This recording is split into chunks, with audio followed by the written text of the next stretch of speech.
Tesla employees are tired of being treated like robots and seek to unionize at Giga New York.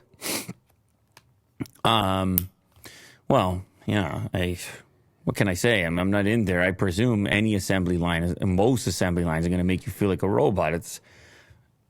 There's probably techniques through cycling people through different departments or tasks or something where it could be more interesting. I'm guessing. I don't run a factory. This is far more simple than that, But I would imagine there would be techniques that you could maybe influence that or try to change what the day-to-day looks like. But the employees apparently, according to this report, at the Gigafactory Buffalo say they're tired of being treated like robots. And it's not the first time they've been threatened with the idea of unionization. The Union of Auto Workers has launched over the years several unsuccessful efforts to unionize what is now the most productive car factory in the U.S. Damn, that is another one worth mentioning. Within 10 years. Put that on a plaque.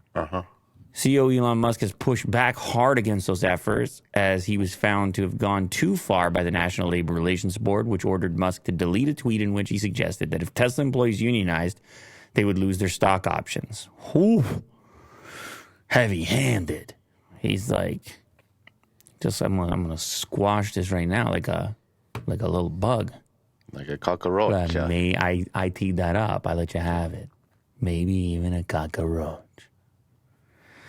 The employees who label data for Tesla's autopilot technology at the company's plant in Buffalo, it's people who sit on the computer actually, sent an email to Musk early Tuesday with their intent to unionize. Employees say they're seeking better pay and job security alongside a reduction in production pressures that they say have been harmful to their health. They're like, I'm sitting here, I'm labeling, I feel like a robot.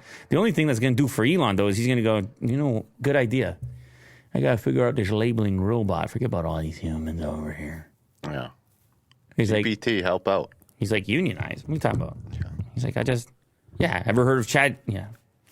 No, I'm joking, obviously. It's a joke, but it is funny. You're telling the guy who has a pretty serious interest in creating robots that your task is too robotic. My job is way too robotic. How's your robot coming? How's your robot coming along? Yeah. It's a little bit funny there, but hopefully they sort it out, and maybe he'll upgrade the lunch options over there. Yeah. No, I don't know.